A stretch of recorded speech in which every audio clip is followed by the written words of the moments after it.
So today I'm going to teach you 6 very simple steps to better your life. I 100% guarantee it will better your life, and if it doesn't, you can contact me. It is all based off of Okinawan longevity. Now, who am I? Why is a white girl teaching you about Okinawan longevity? That's the comment I get on my Instagram all the time. I ask myself this question every time I look in the mirror. I am from Palm City, Florida. I came here a decade ago, 10 years ago, to get my master's degree at the University of the Ryukyu down south. When I came here, I came from Tokyo. I studied abroad in Tokyo at Aoyama Gakuin Daigaku. And then I came down here and I was like, this is the longevity island. This is the longevity, oh my gosh, there's gonna be so many journalists and TV shows and documentaries and influencers. This is the longest living people in the world. It's gonna be crazy. And then I come here and there's no one doing anything. Does anyone know any influencer on Okinawan longevity? If you do, please put them in contact with me. I have a company called Haitai Corporation. I sell Okinawan health products, and then I do YouTube because I'm trying my best to teach people about Okinawan longevity in both English and Japanese. I'm a member of the Okinawa Research Center for Longevity Science and a member of the Okinawa Blue Zone Committee, and I am also the treasurer of the American Chamber of Commerce. This man right here discovered Okinawan longevity in the 70s. He didn't invent it. Obviously, the Okinawans accidentally invented it, but he discovered it in the 70s. He's 90 years old now. He's my neighbor. He lives down the street. Great guy. I learn a lot from him. But he's 90 years old, so him promoting Okinawan longevity on a regular basis is a little hard, so I'm learning from him and trying my best to do it. Also, I know Japanese and a little bit of that Okinawan accent twang language because that's very important when trying to learn from the Okinawans yourself. So first, let's get into how to improve your life today. You will live happier and healthier for much, much longer. Now I'm going to quiz you guys. I'm not just going to teach you. I want to quiz you guys and see if you get the answers right. Yell it out. Feel free to just yell it out or answer in your head, but either way. I didn't even start my timer. Okay. All right, ready? I'm going to do question number 1. It's a little tiny. I don't know if you can see it. So, what food do Okinawans themselves think contribute to longevity? Is it natto, goya, tofu, or purple sweet potato? Keep in mind, this is a trick question. This is what the Okinawans think themselves, and they don't even know why they live a long time.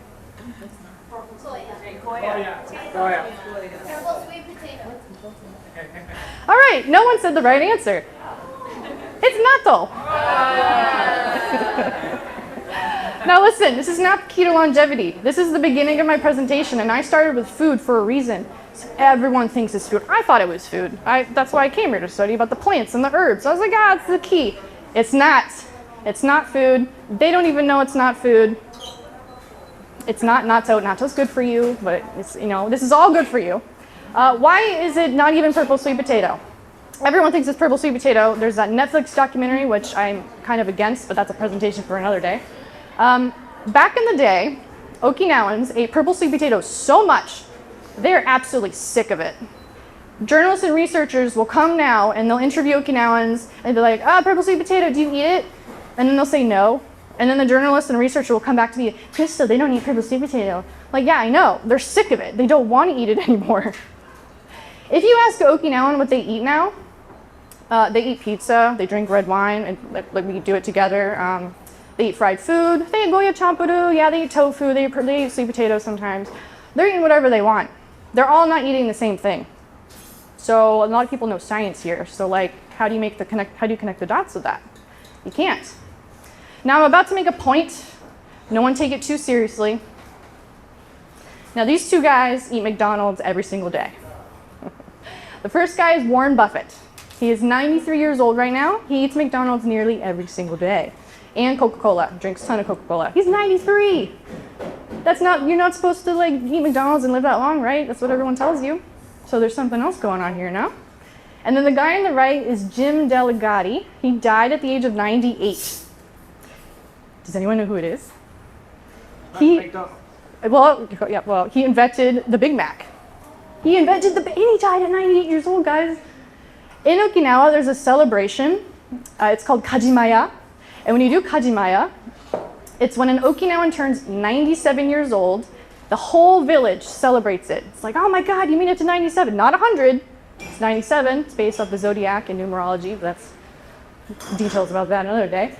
97 is the age that people aim for. This guy died at 98. It's like a year after his Kajimaya. So there's something going on here. So don't get too hung up on food, but I'm not saying go ahead and eat McDonald's. If you listen to this entire presentation and do everything to a T, then you're allowed to eat McDonald's every day. But I don't think you guys are going to do that. So you're not allowed to eat McDonald's every day. Unless you do everything I say in this presentation. So eat a balanced diet. I'm sorry, there's no magic food. If you really think about it, if purple sweet potato and Goya bitter melon were the key to longevity, Hungary, the United States, United Kingdom, Scotland, Australia would overhaul their agriculture system and start planting it everywhere, which they haven't done. So it's not food. So, but veggies, protein, carbs, and enjoy a treat sometimes. Okinawans have satandagi donuts and popo and all kinds of sweet things. The key here, though, is moderation.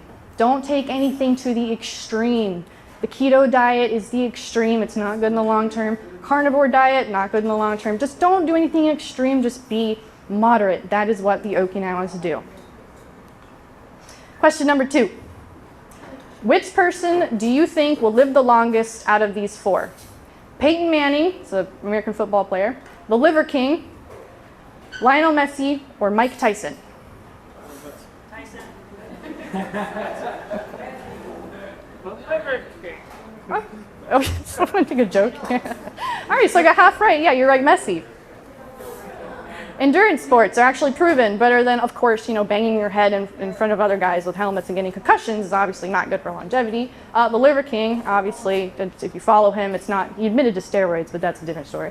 And Mike Tyson, punching your head every day is also not good for longevity. But Lionel Messi does long-term endurance, and he doesn't take it to the extreme. So what am I talking about now? I'm talking about exercise. So the Okinawans, do you ever see him do CrossFit? They see him throw boulders over the ocean? No. They just move every day. They don't do anything crazy. Now let's look at some more extremes. This is the Liver King before. A little nice looking guy. Nothing crazy. He's buff and he looks good. This is Nikado Avocado. I don't follow him, but I know about him because he's a crazy YouTuber. He looks very nice in this picture. He's smiling. He's holding healthy avocados, right? This is them now. This is the extremes of exercise. We got Liver King on one side, just putting his body to the extreme, stressing his muscles, and then other stuff he's doing when it's affecting his health. But anyway, way too much. Then we have Nikado Avocado, who doesn't move at all, and now he's morbidly obese. This is too much. This is intense. So my point is just exercise in moderation. Number 2 way to change your life, just move your body. That's it. I'm not even using the exercise. All right, because the Okinawans didn't do squats, okay? They just moved, clean, cook, walk around. They just do it all day, every day. That's it, very simple. All right, question number 3. Which of the following are actually linked to longevity? Is it alcohol, partying on gate 2, leaving mean comments on Christal's Instagram, burnt toast? Toast. Party on gate 2, you're right. Burnt toast. Alcohol. People really like the burnt toast one. It's alcohol. Why? Yes, so alcohol is actually related to longevity. If you look at the blue zones, right? Okinawa is a blue zone. We're a longevity hotspot. We have Italy as well, Greece. What are they drinking? They're drinking red wine, right? So, but this is tricky. There is science backing up that you're allowed to drink alcohol and still live a really long time, but you have to do it moderately. Once you go over the threshold, then you're done. But health benefits are out the window, which is very hard. It's a very slippery slope. That's why scientists are even scared to say that you're allowed to drink moderately. Now, if you're going to drink, do it like Okinawan. Drink a healthy alcohol. In Italy and Mediterranean diet, they do red wine. In Okinawa, they do awamori, which I call the no hangover alcohol. It's very good for you. I've even tested myself. Yes, awamori is it's got almost practically no sugar. It's got some vitamins and minerals. It's actually very good for you. The longevity Okinawans do drink it, but they drink 1 or 2 glasses a day and don't go crazy on gate 2. So, how are you going to change your life? Get wasted. No, presentation over. I'm just kidding. All right, just enjoy a drink time to time, but moderately. is the word I keep saying. All right, question number 4. Which one is the number one indirect killer of human beings? Is it heart attacks, fast food, crying after reading mean comments on Instagram, or stress? Stress. Wow, I should have made this harder. It's crying after reading mean comments. Yes, it's stress. It's the number one indirect killer of. It's related to heart disease. It's related to pretty much everything in your body. And yet, are we taking it seriously and trying to de-stress? Not a lot of us. I sure am not.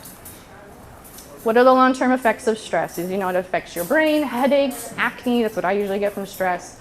Digestive issues is another one I get from stress. It affects everything. It's really, really bad. It's really, really bad, right? So I thought I was going to be like, I'm going to write a book, and it's going to be how to de-stress based off what the Okinawans taught me. And I was like, this is going to be a bestseller. This is going to be so good. So I interview the Okinawans, and I'm like, how do you de-stress? And all of them go, they smile, they go, I don't stress in the first place. How am I supposed to write a book if they don't give me the answers? So I had to look at their life. Like I said, the Okinawans don't know why they live a long time. They can't answer any of the questions if you ask them, so you have to look at their life from the outside, which I do. And if you look at their life, they're not stressing. So how can you de-stress? You can, for example, sip tea, write in a journal, eat mood-boosting foods, breathe in soothing scents, tidy up, meditation, plenty of sleep. The Okinawans already do this. If you start asking the right questions in the right way, then they'll start telling you the little keys. So like Okinawan women take naps. They take naps all the time, which is, I would love to take naps all the time. That's so great for de-stressing. So they take naps, they drink this hanpin cha, right? Or geto cha, or chomeso cha, all the different chas, the teas. They do tons of different things. They're living the life. That's why they live to 100 years old. So what can you do? Purposely plan to de-stress on a daily basis. If you're not doing it, like me, I wasn't doing it, now I have to literally schedule it in, remind myself, and de-stress. Bonus right now is to take a deep breath. That's actually linked to science as well. The way you breathe is linked to your stress and how you're de-stressing on a daily basis. All right, second to last question, question number 5. How will artificial intelligence affect our longevity in the future? A, lack of meeting people in person. B, life will be like a Wall-E movie, you know, where they're like all fat in the little chairs, like rolling around. C, chips in our brain will decrease brain health because apparently chips in your brain is going to be a thing. And D, robots will turn against us, so we're not going to be alive anyway. Lack of people. Lack of meeting people. All right, you guys are catching on. I mean, technically it could be all of these, but lack of meeting people in person. Yes, so I actually listened to a presentation, an expert on AI the other day at the Chamber of Commerce, and he said that meetings like this are going to be so rare in the future, they're going to be really valuable. If anyone noticed that like the Taylor Swift concert went crazy recently because COVID is finished and people are allowed to be out, and now like everyone's going to concert and concert ticket sales are like through the roof, he said there's a connection with that, which is very true because my point is, again, same picture as before, social connections is one of the top contributors to longevity. Imagine your grandma or grandpa, this is actually my grandparents as well. Their husband or wife dies, they don't live with their kids, their grandkids don't want to talk to them, they live alone, they start deteriorating almost instantly right before your eyes. That's because they're isolated. Isolation is like the equivalent of smoking a pack of cigarettes. It's that bad for you. So what do the Okinawans do? They have a moai. Is anyone in any moais? There you go. So a moai is when Okinawans, or anyone can make a moai, meet once a month. They eat, drink, and exchange money because exchanging the money builds trust. So you only have a moai with people you trust. So you meet once a month. You are not allowed to cancel. You have a very good excuse to not cancel, or if you're going to cancel. You have to go and talk and open up. The Okinawans have this. This is why at the age of 96, 97, 98, 99, 100, they still have people to hang out with because their kids don't usually go visit them. So they hang out with each other. This forces them to get up. It encourages them and motivates them. It kind of helps them get up in the morning. So I have a YouTube channel where it's all in English, my YouTube channel. Oh, gone. Where I teach all about this. So if you want to see the YouTube video on how to make a moai, because there's rules, you can check it out. So how are you going to change your life? Don't cancel plans with your friends. I know it's like the meme where it's like, I made plans a week ago and now the day has come and I don't want to go out anymore. I've seen memes like that all the time. Don't do that. It's bad. It's killing you, literally. All right, last question. Which one is the ikigai of most Okinawans? Now, ikigai is purpose in life, or the reason you wake up in the morning. A, playing gate ball. B, farming. C, chillaxing with peeps. Or D, driving really slow on the road so no one can make it to Nerd Nite on time.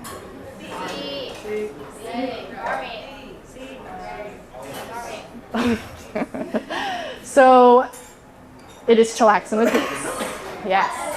Now, interesting enough, when I ask Okinawans, I say, あなたのイキガイは何ですか? Like I say, what's your ikigai? And they go, oh, what's an ikigai? They don't even know the word ikigai.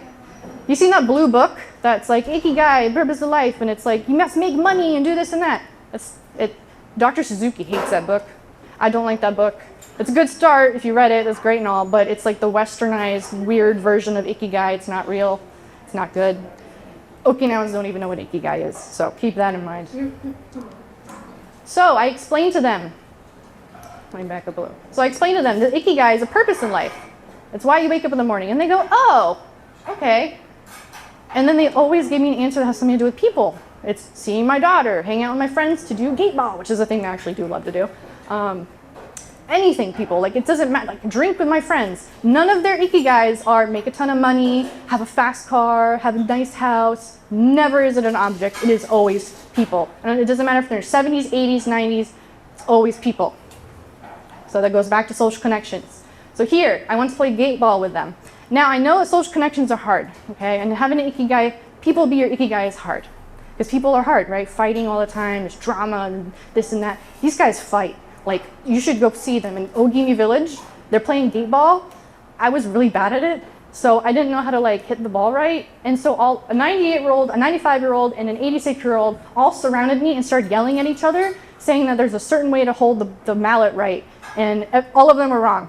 And they were just, and I was like, what? The 98-year-old is yelling at the 95-year-old. Like, this is wild. Like, that is what keeps them going. And then afterward, they make up, like, and then they play gate ball the next day. Like, they have, you know, they're retired. So there's something here. And then I bring back to this.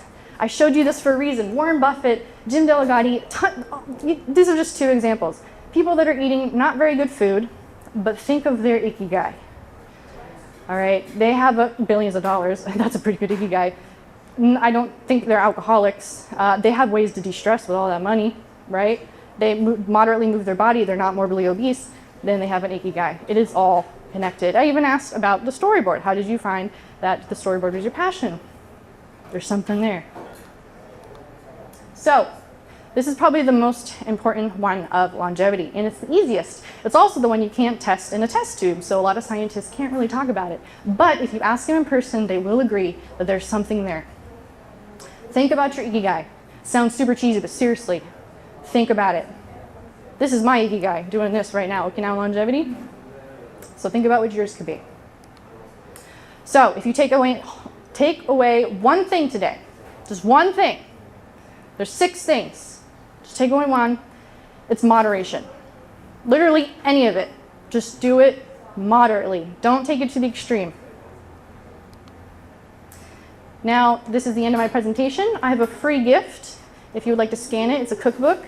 And then I have my YouTube channel, which is a bigger QR code for a reason. Yes. Please subscribe. Thank you.